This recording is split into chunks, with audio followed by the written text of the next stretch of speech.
ce thème immense de nucléaire militaire et santé. J'ai donc choisi, non pas de le survoler, mais de le présenter rapidement, là encore seulement pour servir de base à la discussion qui va suivre. C'est une histoire très longue, hein, puisqu'elle s'étend sur tout le XXe siècle et jusqu'à aujourd'hui, en passant bien entendu par des moments particulièrement tragiques qui sont les bombardements atomiques sur Hiroshima et sur Nagasaki, bien entendu, en 1945, et les essais nucléaires, militaires, extrêmement nombreux qui ont suivi. L'histoire n'est pas finie, hein, donc la flèche va jusqu'à aujourd'hui, et malheureusement, on peut imaginer que cette histoire se poursuivra encore demain, et j'espère évidemment qu'elle ne se terminera pas, ou qu'elle ne sera pas émaillée d'autres désastres comme ceux qu'on a déjà vécus. Alors j'ai choisi la date de 1901 comme point de départ parce que le physicien français Henri Becquerel, que vous voyez représenté ici, découvreur de la radioactivité, a lui-même expérimenté une brûlure radio-induite en transportant en fait un tube de radium dans la poche de son gilet, et en face de cette poche, il a développé une brûlure extrêmement particulière, comme sont les brûlures radio-induites. Comme sont les brûlures radio-induites, qui a mis des mois, qui est d'ailleurs apparu de façon retardée, comme souvent les pathologies radio-induites, et qui a mis des mois à cicatriser. Je me demande même si ça n'a jamais cicatrisé.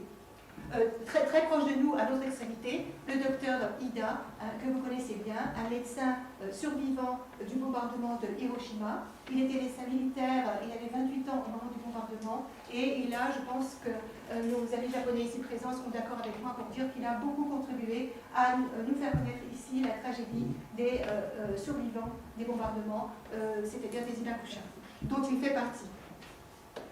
Alors, je remonte, vous le voyez, assez loin pour vous raconter en fait les différentes pathologies qu'on connaît depuis très longtemps, pathologies induites par la radioactivité, puisque les Curie en ont été eux-mêmes déjà les victimes.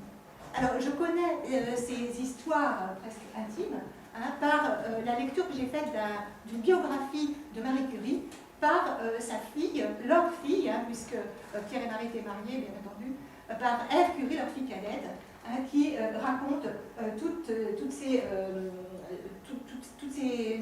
anomalies dont souffraient son père et sa mère. Son père à un moindre degré que sa mère d'ailleurs. Alors Pierre, qu'est-ce qu'il avait? Pierre Curie, il avait essentiellement des douleurs chroniques, osteoarticulaires, d'origine inconnue, et dont il disait lui-même que j'ai des douleurs bizarres, peut-être liées à une neurasthénie. Et il souffrait également d'un état d'épuisement chronique, inexpliqué, qui n'est pas sans rappeler le syndrome d'épuisement chronique des survivants de Hiroshima et Nagasaki, bien connu sous le terme de Kawabura. Tous les deux, ils souffraient de cet état d'épuisement inexpliqué, hein, alors qu'étant jeunes, ils étaient très actifs, sur le plan intellectuel, bien sûr, puisque c'était de brillants physiciens, mais également sur le plan physique, hein, c'est bien connu, ils faisaient du vélo ensemble, beaucoup, etc. Et puis, pas vieux du tout, hein, au contraire, ils étaient extrêmement fatigués. Et là, j'ai une petite citation de Marie Curie, comme quoi son mari était trop fatigué pour faire des promenades. Alors, Marie, elle, c'est un catalogue de pathologies, et on le sait très peu. Hein. On sait qu'elle est morte d'une anémie pernicieuse, hein, puis à part ça, on sait très peu de choses. Alors, sa fille raconte. Bon, déjà, elle avait des brûlures aux mains, à force de manipuler le radium. Elle avait les extrémités des doigts qui étaient très sèches et douloureuses. Elle avait la peau des mains qui desquamait, plus ou moins en permanence. Et en plus, elle a développé un tic nerveux qui était qu'elle se frottait les doigts en permanence les uns contre les autres. Alors, à côté de ça, elle avait des bourdonnements d'oreilles incessants et très gênants, dit-elle, enfin, sa fille le rapporte. Elle a fait une fausse couche. Elle a eu deux filles, hein. Ève, la plus jeune, et Irène, que vous avez représentée ici avec son mari Frédéric. Vous connaissez évidemment par leurs travaux et les conséquences de leurs recherches scientifiques, à savoir, en gros, la bombe. Donc Marie Curie, ses bourdonnements d'oreilles, des problèmes respiratoires, la fausse couche, mille choses si vous voulez. Elle était en très mauvaise santé. Épuisée, anémique, elle avait une cataracte bilatérale, dont on sait maintenant très bien qu'elle peut être radioinduite. C'est d'ailleurs, c'était très bien étudié par le Dr Abraham Béard, président de l'association des médecins pour la prévention de la guerre nucléaire. La cataracte, c'est une maladie très spéciale parce que on peut savoir qu'elle est due aux radiations ionisantes parce qu'elle se développe, elle n'est pas tout à fait pareille que la cataracte liée à l'âge banal dont on peut tous souffrir à partir d'un certain âge sans aucun rapport avec les radiations ionisantes. Donc une cataracte bilatérale qui l'a rendue quasiment aveugle. Et elle faisait un déni de ses propres pathologies. Par exemple, elle n'a jamais avoué à ses collègues et à ses techniciens qu'elle devenait aveugle. Hein, donc elle se débrouillait, enfin bon. Elle a été quand même opérée plusieurs fois de ses yeux, elle a également été opérée des reins, elle avait des douleurs rénales. Bref, un catalogue de maladies. Et pour finir, bon, elle est morte dans un tableau donc, de ce que son médecin à l'époque, donc en 1934, avait appelé anémie pernicieuse ou aplastique fébrile, donc avec fièvre, hein, d'évolution rapide, en fait, en quelques semaines. Et ce médecin a lui-même rapporté cette pathologie mortelle de Marie Curie à l'exposition de sa patiente aux radiations ionisantes.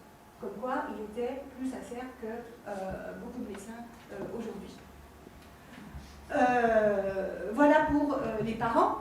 Irène, par contre, eh bien, elle a développé une leucémie et elle était physicienne, comme ses parents, comme son mari Frédéric, physicienne très brillante. Elle est morte d'une leucémie à l'âge de 59 ans. Alors, Frédéric, je ne sais pas trop de quoi il est mort, mais il était très fatigué en permanence, ce fameux syndrome d'épuisement. Hein, et puis, il n'était pas bien portant et il est mort vite, hein, 58 ans, c'est quand même pas un âge très canonique pour mourir. Alors, je vous ai mis aussi la photo de quelqu'un dont on parlait récemment à propos de la chanson qui s'appelle Les cloches de Nagasaki, un médecin très célèbre au Japon, paraît-il, qui s'appelle Takashi Nagai, qui s'est fait appeler Paul parce qu'il existe une espèce de révélation de crise mystique comme Saint Paul, en fait. Et ce médecin était porteur d'une... D'abord, il a eu le bombardement de Nagasaki, hein, cloche de Nagasaki, tout ça. Il a eu le bombardement de Nagasaki. Il s'en est sorti, survivant, mais il est mort assez rapidement, quelques années, d'une leucémie, mais d'une leucémie qu'il avait contractée en fait avant le bombardement. Pourquoi? Parce qu'il était radiologue et qu'à l'époque, être radiologue, ça voulait dire se faire massivement irradier par les rayons X. Alors, il y avait aussi tous les chercheurs invités au laboratoire des Curie, et des Genot et des Géniaux, qui rentraient chez eux, des Japonais par exemple, le cas d'un chercheur japonais, qui rentre chez lui et 6 mois plus tard, il décédait d'une leucémie, comme par hasard. Et puis les techniciens. Alors ça, c'est Abraham Béard qui raconte cette histoire, mais je n'en ai pas retrouvé la source, d'un technicien des Curie qui reconnaissait le radium à son odeur. Donc il reniflait les tubes, enfin je ne sais pas trop ce qu'il connaît, toujours est-il qu'il est mort d'un cancer de fosse nasale. Donc ces gens, non seulement ils se mettaient en danger eux-mêmes, mais ils mettaient également en danger les gens qui travaillaient avec eux. Alors je vous ai mis là une photo que j'ai tirée de Wikipédia, qui est le minerai des mines de Bohême, à partir duquel déjà Becquerel a découvert la radioactivité, et à partir de ce minerai, Marie Curie a également purifié le radium. Vous savez qu'elle s'est fait livrer 1 tonne de minerai à Paris Centre, de minerai radioactif, pour en extraire le radium. Évidemment, ces mineurs se faisaient irradier en travaillant dans les mines. Sans le savoir, parce que c'est les mines de... alors je ne sais pas comment ça se prononce, Joachimsthal, en allemand ou en tchèque, puisque c'est en Bohême. C'est des mines, paraît-il, les plus anciennes d'Europe, très célèbres. Au départ, c'était des mines d'argent. Et en fait, ces mines qui étaient très exploitées, on en a retiré énormément d'argent et d'autres métaux, eh bien, les mineurs étaient malades. Et avec notamment des problèmes respiratoires dont ils mouraient. Et on ne savait pas pourquoi, et bien entendu, après, on a pu se douter que c'était à cause de la radioactivité. Vous savez que les mineurs d'uranium se font gravement irradier, et les mineurs en général à cause du radon dans les terrains granitiques. Alors, ce radium, donc, irradiait les mineurs. Et puis également, tous les travailleurs qui travaillaient dans le radium, après, et les consommateurs. Pourquoi? Parce qu'il y a eu un véritable engouement populaire et industriel pour le radium. Le radium se vendait à toutes les sauces. Il y avait des fontaines au radium pour boire de l'eau radioactive qui régénérait les tissus. Parlez, voilà. C'est le vieillissement accéléré normalement la radioactivité. À voir Marie Curie, hein, qui a 40 ans, elle faisait 70. Bon. Mais c'était, si vous voulez, les gens étaient fascinés par ce produit magique qui brillait la nuit, hein, les aiguilles de radium que vous avez à gauche, et c'était utilisé à toutes les sauces, tout d'abord en médecine, hein, et on a développé très très vite une technique pour soigner les cancers qui est la curithérapie, hein, que moi j'ai connue étant jeune. Hein, je travaillais dans un centre cancéreux et c'était pratiqué. Aiguilles de radium qu'on met dans les tumeurs, les cancers, pour les nécroser. Hein, alors ça a été un développement énorme de cette curithérapie, comme on l'a appelé. Hein, puis il y avait aussi des applications en dehors de la médecine, de toutes sortes, et notamment pour les montres, les réveils, les appareils de détection, les appareils militaires. Tout ce qu'il fallait, tout ce qui était invité à briller la nuit. Tout ce qui était invité à briller la nuit devait être peint au radium. Hein, c'était la grande mode. Et ça, dès la fin de la Première Guerre mondiale, hein, puisque ça a été développé en 1917-1918 pour justement les appareils militaires pendant la guerre. C'est d'après ce que j'ai lu. Eh bien, les ouvrières qui peignaient les chiffres et les petites marques sur les cadrans, en fait, affinaient, c'est une histoire bien connue, que vous connaissez sans doute, affinaient leur pinceau en passant ces fins pinceaux entre leurs lèvres, hein, pour faire des choses extrêmement fines et précises. Et elles ont développé des horreurs, des cancers des lèvres, des cancers de l'estomac, des cancers des os, du squelette, qu'on appelle des ostéosarcomes dans le jargon médical, et puis même des nécroses osseuses de la mâchoire, des trucs abominables, et beaucoup en sont mortes. Et ça a fait scandale, mais enfin, bon, les contremaîtres se protégeaient avec du papier de plomb, et les ouvriers continuaient à travailler. On leur disait, il ne faut pas mettre le bâton entre les lèvres, continuez à le faire. Enfin bref, et ça a fini par être interdit en 1937. Les travailleurs victimes de la radioactivité, eh bien, c'était les mineurs du Congo belge, hein, puisque pendant la Deuxième Guerre mondiale, l'uranium, donc le plutonium des bombes sur Hiroshima et Nagasaki, était fabriqué avec de l'uranium en provenance du Congo belge. Hein, à l'époque coloniale, vous imaginez les conditions de travail des mineurs qui étaient réduits à quasiment de l'esclavage. Donc, nous voilà arrivés à l'essentiel. La bombe d'Hiroshima qui était à l'uranium, donc uranium d'origine naturelle, extrait de minerais, hein, et enrichi en uranium 235, comme vous le savez aussi bien que moi. Quant à Nagasaki, c'était une bombe au plutonium, et je me permets de vous rappeler que le plutonium, contrairement à l'uranium, est un radionucléide artificiel qui doit être fabriqué par des réacteurs nucléaires, qui est fabriqué par des réacteurs nucléaires. Ici, donc pour le premier réacteur nucléaire en fonctionnement était américain, bien sûr. Chicago 1942 a fabriqué le plutonium de la bombe de Nagasaki. Alors tout ça a été préparé par les militaires, hein, dans le plus grand secret, et en mobilisant des milliers de scientifiques et de techniciens, hein, dans le cadre du projet Manhattan 1939-1946, hein, décidé donc pour préparer les bombes. La première explosion nucléaire, vous avez la photo à gauche. Alors vous voyez, tout ça, ça vient d'Internet, hein, vous pouvez aussi bien que moi récupérer ces images. Et elle a été, ce premier essai atmosphérique donc, a eu lieu au Nouveau-Mexique. Alors ça commençait l'histoire. C'est-à-dire une région supposée désertique. En fait, des gens y habitaient. Partout, des gens habitent, hein, en fait, quand vous regardez bien. Des gens habitaient, et il y a eu des gens qui se sont fait irradier déjà, hein, dès le 7 juillet, donc 3 semaines avant, c'était une bombe au plutonium, 3 semaines avant Nagasaki. Quant à la bombe à l'uranium d'Hiroshima, elle n'avait jamais été testée avant. Donc c'était une grande première. On va voir ce que ça va donner, et voilà ce que ça a donné. Une tragédie comme on ne pouvait même pas l'imaginer avant, hein, pour cause, avec des gens qui sont morts de façon très bizarre, de façon jamais vue auparavant. On les dit vaporisés. Hein, c'était cette image que je trouve vraiment bouleversante. Hein, le corps a disparu, mais l'empreinte est restée.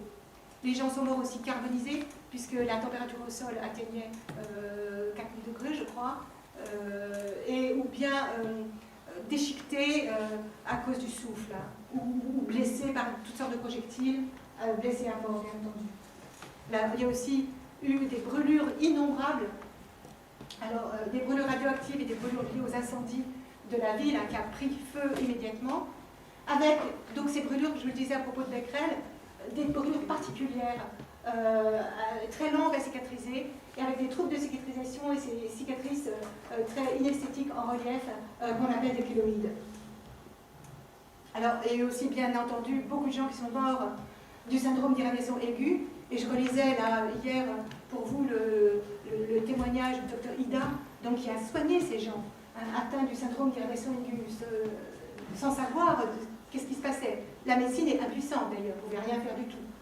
Alors, qu'est-ce que c'est le syndrome d'irradiation aiguë? Eh bien, on perd ses cheveux, on peut perdre ses dents, on a surtout des hémorragies, on saigne, vous savez, on saigne du nez, on saigne des yeux, on saigne de partout, on a des selles sanglantes, on vomit du sang, etc., on saigne du dehors, du dedans. Qu'est-ce qui se passe? On a une fièvre importante, et puis on a très mal à la gorge, parce que ce qui peut arriver, c'est une nécrose des amygdales, une nécrose des végétations, et puis on meurt. Et bien entendu, ça a été le cas de cette petite fille, et aussi d'une jeune fille qui est morte, mais elle, de façon retardée. Son histoire est racontée dans un livre et dans un film qui s'appelle Pluie noire. Et donc elle a reçu cette pluie très particulière qui est survenue le jour même de l'explosion, qui était faite de grosses gouttes, d'énormes gouttes complètement bizarres et anormales, de couleur noire et extrêmement radioactives, et qui évidemment qui tachaient, dont on n'arrivait pas à se laver.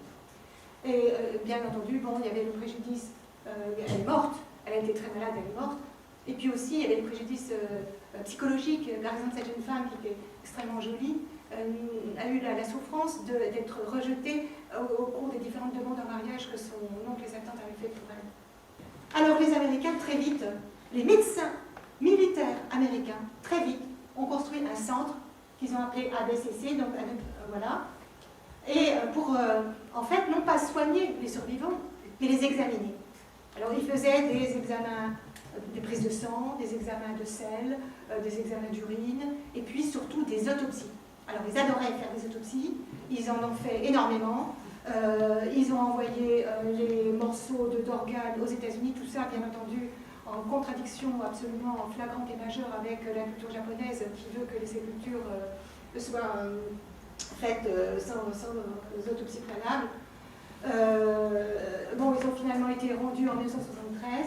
En 1975, la BCC est devenue plus ou moins japonaise, enfin ça a échappé plus ou moins aux mains des militaires américains et c'est devenu plus ou moins américain et japonais, mais c'est resté extrêmement pro-nucléaire et ça n'a rien dans les sorties de ces recherches scientifiques, pourtant gigantesques, rien dans les sorties, si ce n'est une minimisation systématique des effets de la radioactivité chez voilà. Alors il y a quand même eu quelques publications. Alors je me suis amusée à lire celle d'un médecin de la BCC qui s'appelle Shields Warren, parce qu'en fait il fait le même travail que moi, il est pathologiste, c'est-à-dire anatomopathologiste en français, autant dire anapathe, dire que son travail était justement, comme moi, de faire les autopsies d'un côté et les examens au microscope de l'autre. Donc il a certainement participé à ce travail. Et dans ce très long article, eh bien, il reconnaît que la BCC a reconnu l'existence de leucémie radio-induite, leucémie cancer des cellules sanguines, vous savez, leucémie radio-induite chez les survivants. Voilà, quand même. Mais très peu de choses, si c'est rien du tout, sur les autres cancers, sur beaucoup d'autres cancers, sur les pathologies non cancéreuses, par exemple le Bora qui est complètement passé à la trappe de ces recherches, et surtout les effets génétiques. Il y a eu comme une bataille de scientifiques et les généticiens ont perdu. Et la conclusion de ces études a été qu'il n'y a pas d'effet génétique, alors c'est un mensonge flagrant et honteux. On sait parfaitement que l'exposition aux radiations ionissantes est très dangereuse sur le plan génétique. Il y a encore évidemment beaucoup de choses à dire, mais je suis obligée de passer maintenant aux essais nucléaires dans le monde. Alors là, j'ai trouvé ce schéma que je trouve vraiment très impressionnant. Alors le pic du pire, c'était 1961, avec de très nombreux essais. Alors c'est des centaines de fois, des milliers de fois, la violence, enfin les doses de Hiroshima et Nagasaki.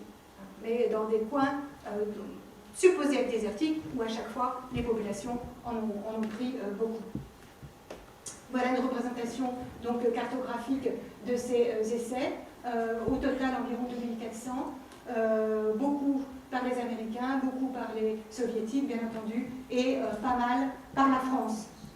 Et ça, le début, en 1960, le 13 février, c'était le premier tir atmosphérique à Reagan dans le Sahara algérien, à l'époque, Algérie française. Et regardez, les républicains lorrains, j'ai habité la Lorraine et vraiment, j'en étais verte de voir ça. Leur titre, ce jour-là, la première bombe A française explosée dans le Sahara, succès total, pas de retombées radioactives. Ah mais tout de même, il y a des vives réactions dans les pays arabes. Ça fait rien, on continue. Ça fait rien, on continue, ils ont continué. Et après, ils ont fait des essais souterrains. Et là, ça c'est des archives de l'INA. Il y a toute une petite vidéo qu'on peut voir sur Internet. Là, ils ont fait un essai sous une montagne qui s'est fissuré et qui a laissé échapper le nuage radioactif. Alors là, ça a été catastrophique pour les Touaregs notamment qui habitaient dans cette région. Il y a eu 17 morts le premier mois. Et puis des contaminations. Alors, je ne vais pas vous redire à chaque fois ce dont il s'agit, vous l'avez compris, hein, des cancers, des maladies chroniques, des malformations congénitales chez les enfants et des maladies génétiques. Et des effets sur la fécondité chez les femmes, des fausses couches, etc. Alors, quand on a arrêté avec le Sahara, on a quand même continué après l'indépendance de l'Algérie. L'indépendance de l'Algérie, c'était 1952, on a continué après, mais on est quand même après passé à la Polynésie française. En général, de Gaulle n'a pas laissé le choix aux Polynésiens, aux Polynésiens, à la Polynésie française. C'était soit vous acceptez, soit on vous y oblige. Donc, voilà, donc ils ont accepté, ils ont été obligés. Et donc catastrophe, pour aussi bien pour les militaires qui assistaient à ces essais, pour les photographes qui photographiaient ces essais, les caméramans, etc., plus tard, que surtout pour les populations civiles qui n'avaient rien demandé, qui étaient à peine, qui ne comprenaient même pas de ce qui se passait, et qui se sont retrouvés eux aussi avec des cancers de l'information congénitale. Alors pour la Polynésie, il y a Bruno Barillot qui a publié plusieurs livres, tous plus intéressants les uns que les autres, sur donc ces victimes polynésiennes qui essayent encore aujourd'hui d'obtenir réparation du gouvernement français, comme vous le savez, par les actualités récentes. Alors, il n'y avait pas que les Français dans le Pacifique, il y avait aussi les Américains, beaucoup les Américains. Et là aussi, je vous ai mis des photos qui vous permettront peut-être tout à l'heure de donner votre avis ou des informations complémentaires. Les îles Marshall ont porté plainte, vous savez, récemment contre les États-Unis à propos de ces tirs. Et un rappel tout de même du tir Bravo à Bikini en 1954, qui a fait scandale parce qu'en fait, il y avait dans le coin des pêcheurs, des thoniers, sur des thoniers japonais, donc des bateaux qui pêchaient le thon, et qui ont été gravement irradiés. Et notamment, il y a un thonier qui s'appelait Lucky Dragon, qui est revenu au port. Ils étaient tous hyper malades, syndrome d'irradiation aiguë. Alors heureusement, il n'y a eu qu'un mort là. Il n'y a eu qu'un mort. Et combien de morts qui n'ont pas fait parler d'eux, si vous voulez, on n'a jamais su, parce qu'en fait l'affaire a été très vite étouffée. Personne n'avait intérêt à ce que ça se sache, pas les Américains bien entendu, et même pas les Japonais, parce que bon, il y avait la pêche, tout ça, les intérêts des pêcheurs, tout ça a été étouffé, et les essais ont continué. Alors, de leur côté, les soviétiques ne restaient pas inactifs, avec un petit temps de retard. Ils ont fait donc, je ne sais plus le chiffre, mais plus de 900, pas loin de 1000 essais, dont près de la moitié dans une région désertique, entre guillemets, qui est située, stépique en tout cas, qui est située en Asie centrale, qui est le Kazakhstan, et où en fait il y a plein de gens qui vivent. Simplement, ils ne sont pas sédentaires, ils sont nomades, mais ils vivent, ou plutôt ils sont morts, parfois, bombardés, littéralement bombardés par des bombes atomiques, sans être prévenus. C'est ce que raconte ce film tout récent qui s'appelle Le Souffle. Quand ils n'étaient pas morts, ils développaient alors, encore une fois, des cancers, des malformations congénitales chez les enfants, etc. etc. Et aujourd'hui, au Kazakhstan, il paraît que c'est épouvantable la situation sanitaire de ce pays. Ça a même eu été publiés par des publications scientifiques. Hein, c'est Abraham qui le rappelle, ces références-là, qui ont prouvé statistiquement, alors c'est très difficile, hein, mais là ils ont même réussi à le prouver statistiquement, augmentation de fréquence des cancers du poumon, de l'estomac, de l'œsophage, du sein chez la femme. Le sein est un organe très radiosensible, vous savez, de la thyroïde bien entendu, des leucémies, seulement chez les enfants, soi-disant.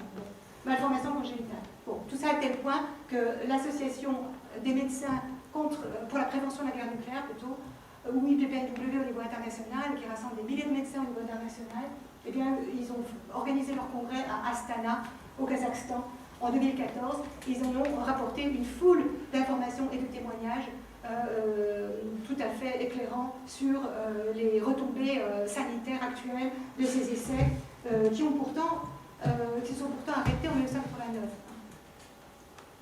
Et puis il y a eu des expérimentations animales et humaines par les Américains, par les Soviétiques.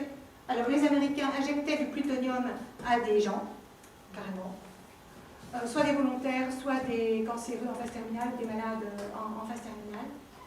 Et puis les Soviétiques, eux, leur truc c'était d'attacher des animaux pratiquement au pied du site d'explosion de la bombe, hein, comme sur l'image à droite. Donc vous voyez, si on avait le temps, mais je ne le ferai pas, et si ça marchait bien, on pourrait donc visualiser cette vidéo entière, hein, qui est absolument bouleversante avec ces animaux, et les gens, sans parler des gens.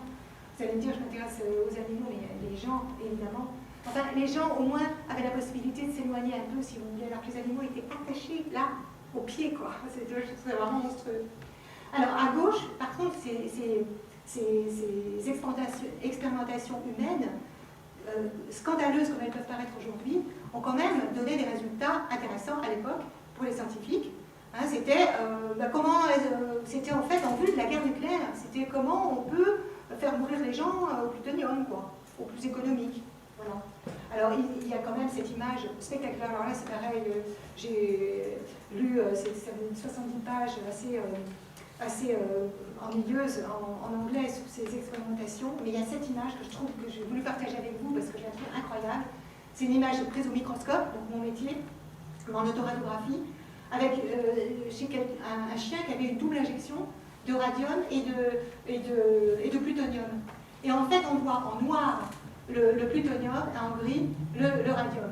Le plutonium, vous le voyez en bordure de ce qu'on appelle des trabécules osseuses qui constituent en fait l'os spongieux qui est à l'intérieur de nos os longs. Je vous fais un petit cours d'anatomie là, pour vous expliquer cette image que je trouve absolument délirante. Donc, à l'intérieur de nos os longs, on a une coque qui est très solide, qui correspond à un os compact. À l'intérieur, on a comme une éponge d'os spongieux qui est fait de trabécules, donc en gris, séparés par ce que vous voyez en blanchâtre, qui correspond à du tissu mou, qui correspond à la moelle osseuse qui fabrique nos globules rouges, qui ensuite passent dans la circulation sanguine et dans le sang. Alors, vous voyez que le plutonium, il est à la frontière des deux, de la matrice osseuse, de la substance osseuse à proprement parler, et de la moelle. Donc il peut, lui, tranquille, développer d'un côté des ostéosarcomes, cancer de l'os, et de l'autre, des leucémies, cancer des cellules sanguines. Bon, il y a un autre type d'expérimentation plus tragique encore, qui est l'empoisonnement au polonium, vous savez, de cet Alexandre, et qui a permis de visualiser en direct, hein, puisque c'est tout récent, la façon dont il est mort. Donc il est mort en 3 semaines. Il a eu une mort très douloureuse, il a perdu ses cheveux, etc. Je vous rappelle que le polonium est une très grosse molécule que vous avez représentée en bas, et c'est un émetteur de particules alpha, donc je ne veux surtout pas vous parler de physique, ni de particules, ni rien du tout, mais quand même pour vous dire que les particules alpha sont, vous savez, des particules qui ne vont pas très loin, qui sont arrêtées par une simple feuille de papier, mais qui sont extrêmement toxiques et dangereuses quand elles sont inhalées, donc respirées, ou quand elles sont avalées, ingérées avec l'eau, le lait ou l'alimentation. Parce que là, elles sont coincées dans l'organisme, et là, elles font des ravages absolument épouvantables. La preuve en est la mort de ce pauvre Alexandre. Alors, en France, on a eu droit aux retombées de tout ça. On a eu droit aux retombées, et maintenant, il y a des techniques qui permettent de distinguer ce qui est retombé des essais militaires, à gauche, de ce qui est retombé des désastres civils, comme Tchernobyl, à droite. Il y a un point commun entre ces deux cartes, c'est d'abord plus vers l'Est, l'Est est plus touché que l'Ouest quand même, globalement, parce que tout ça nous vient malheureusement de l'Est, hein. Les nuages, à commencer par les essais, etc., nous viennent pas mal de l'Est, hein, de la Russie. Et les nuages sont arrêtés par les montagnes, il pleut, et les radionucléides sont entraînés par la pluie et dégringolent le long des flancs des montagnes et se retrouvent au pied des montagnes. Hein, parfois même dans des ravins, parfois même au pied des arbres. Parce que après, ça voyage plus ou moins dans le sol, c'est repris par les racines des végétaux, ça va dans les feuilles, ça retombe, etc. Donc c'est éternel après pour les radionucléides à durée de vie longue. Et puis, en plus de ces retombées venues d'ailleurs, il y a nos propres pollutions liées à nos propres industries. Je vous ai mis à gauche la carte bien connue du réseau sortir du nucléaire, avec nos multiples installations militaires, civiles, les mines, les centres de recherche, les réacteurs en fonctionnement, les réacteurs en démantèlement, etc., les projets plus toxiques les uns que les autres, et puis à droite, les transports.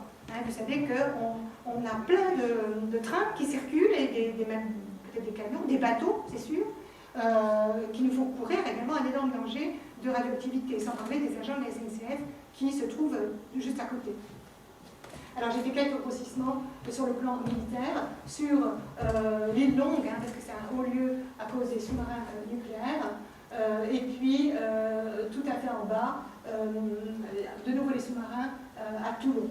Alors je vous ai mis aussi le centre de Val-Duc, à 45 km de Dijon, non seulement parce que c'est un lieu du jeûne international, donc il y a des gens comme nous à Val-Duc qui demain, ce soir à minuit, vont commencer à jeûner et demain vont manifester à Dijon pour l'arrêt des bombes atomiques, hein, pour l'élimination des armes atomiques.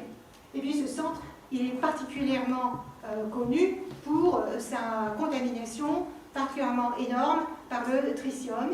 C'est un radionuclide très particulier parce qu'il est extrêmement petit, mais il est extrêmement pernicieux parce qu'en fait c'est de l'hydrogène radioactif, très petit et constituant de tout ce qu'on a dans le corps, et de l'eau, à commencer par l'eau.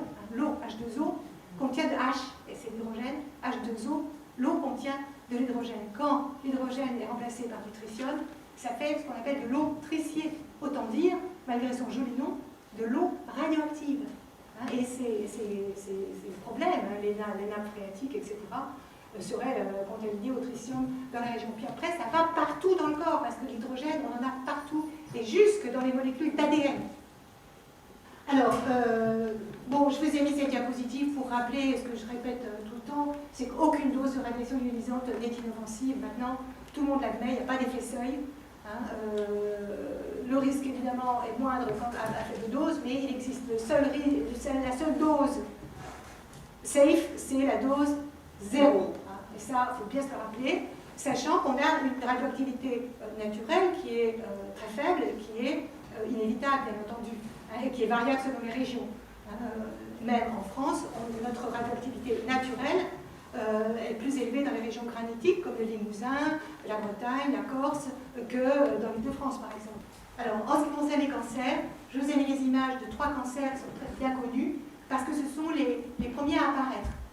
Hein, donc, si vous voulez, on fait plus facilement le rapport avec l'explosion, par exemple, de Hiroshima. Il est apparu des cancers de la thyroïde, des leucémies assez rapidement, et puis les cancers du sein, qui sont déjà plus dilués, parce que le cancer du sein, indépendamment de la radioactivité, est un cancer très fréquent.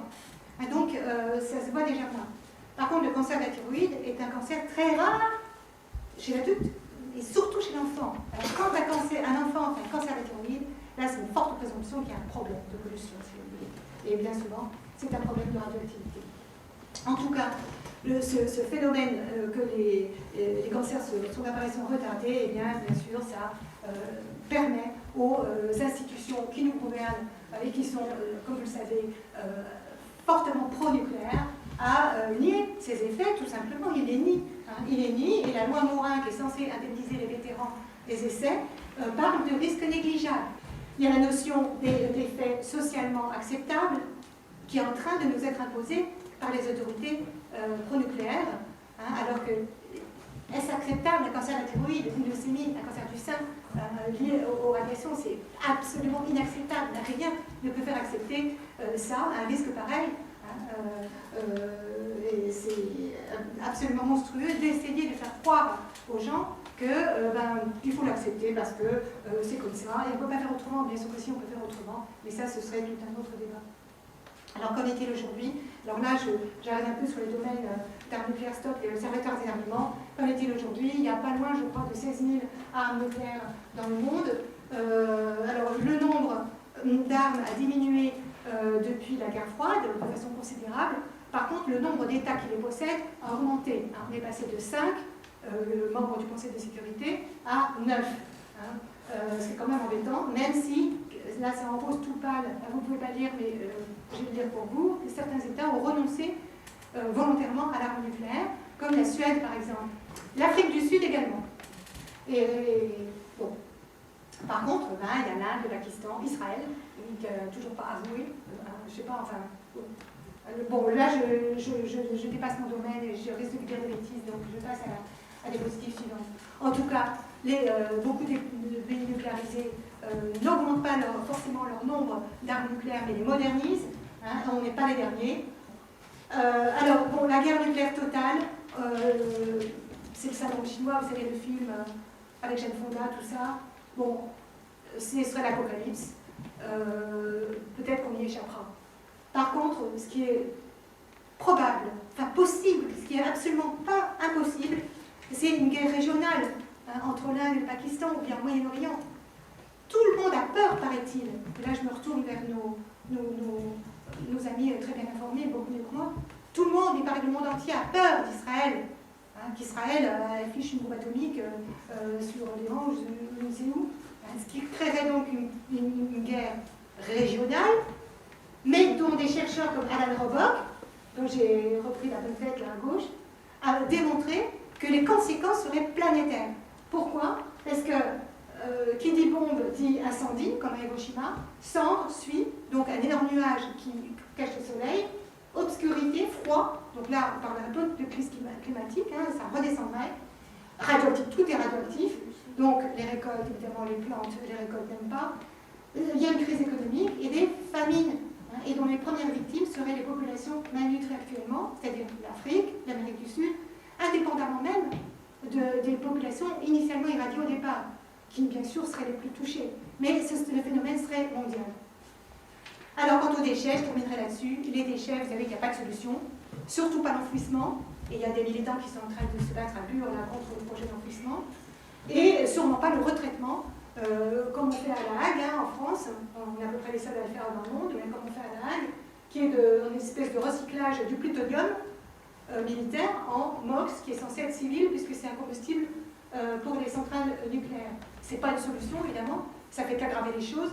Par exemple, donc, à Fukushima Daiichi, c'était une centrale qui fonctionnait au MOX, et l'explosion a eu comme conséquence une dissémination de plutonium. On ne sait pas forcément très bien parce que le plutonium est très difficile à détecter. Comme je vous le disais, c'est un émetteur alpha. Donc, ça ne marche pas. Tout le monde devrait être convaincu qu'il faut arrêter. Enfin, ça ne tient plus les arguments. Ben oui, pour gagner, je ne sais pas combien, 10 ou 20% de plus par mois. Enfin, ça paraît tellement dérisoire vis-à-vis des risques inouïs que ça fait courir à la population entière, sans compter la pollution définitive de la planète pour les générations futures.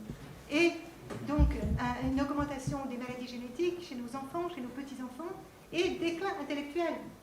Parce que qui dit mutation, dit toujours mutation dans le mauvais sens. Les radiations ionisantes, ça altère l'ADN, toujours dans le mauvais sens. Il n'y a pas de bonne mutation, c'est toujours plus mauvais, et notamment pour le cerveau. Et je ne sais pas si vous avez vu, il y a des articles depuis déjà quelques années qui mettent en évidence un déclin intellectuel dans tel et tel et tel et tel pays. On devient de moins en moins intelligent, en partie grâce à la radioactivité. Comment est-ce qu'on se débarrasse d'une bombe nucléaire? Alors ce qu'il faut savoir, c'est que dans une bombe nucléaire, il y a ce qu'on appelle 3 étages, c'est-à-dire en fait 3 niveaux d'explosion. L'explosion, la maximum est faite par une bombe qu'on appelle H, c'est-à-dire c'est de l'hydrogène radioactif qui s'appelle du tritium et du deutérium. Mais cet hydrogène-là, pour faire l'explosion, pour fusionner, il lui faut une température de 10 millions de degrés. Donc le problème, c'est comment vous allumez une température de 10 millions de degrés. Donc là, on a une bombe A, c'est-à-dire une bombe à uranium ou plutonium, A comme atomique. Et c'est comme ça qu'ont fonctionné les premières bombes d'Hiroshima et de Nagasaki. Et donc cette bombe A est destinée à faire 10 millions de degrés à l'endroit où il y a l'hydrogène. Mais le problème, pour allumer cette bombe A, pour la faire exploser, c'est qu'il faut aussi mettre en présence 5 kg de plutonium ou 11 kg d'uranium. Alors si vous mettez 5 kg de plutonium, ça explose. Donc vous ne pouvez pas les mettre, donc vous faites 2 fois une moitié de 5 kg de plutonium. Mais pour les mettre ensemble, il faut donc aussi une explosion pour les comprimer de façon très rapide, parce que si vous les comprimez lentement, ça fait pchit, ça saute, ça commence à chauffer, ça explose mal. Donc pour que ça explose bien, il faut une bombe tout simplement à TNT, une bombe classique, une bombe chimique, hein, qui va catapulter 2 moitiés de capsules d'uranium ou de plutonium pour que ça explose avec la bombe A, que ça produise 10 millions de degrés et que ça produise à ce moment-là l'explosion de la bombe H. Avec la bombe H, vous pouvez faire la puissance que vous voulez. Il suffit de mettre suffisamment d'hydrogène que vous allez allumer, donc il n'y a pas de limitation. Tandis qu'avec la bombe atomique, vous êtes forcément limité puisqu'il y a 5 kg d'uranium, 5 kg de plutonium ou 11 kg d'uranium, et donc en gros vous êtes limité à la bombe d'Hiroshima ou la bombe de Nagasaki. En fait, la bombe d'Hiroshima et de Nagasaki ont mal fonctionné, elles ont fonctionné en gros à 10% de la puissance.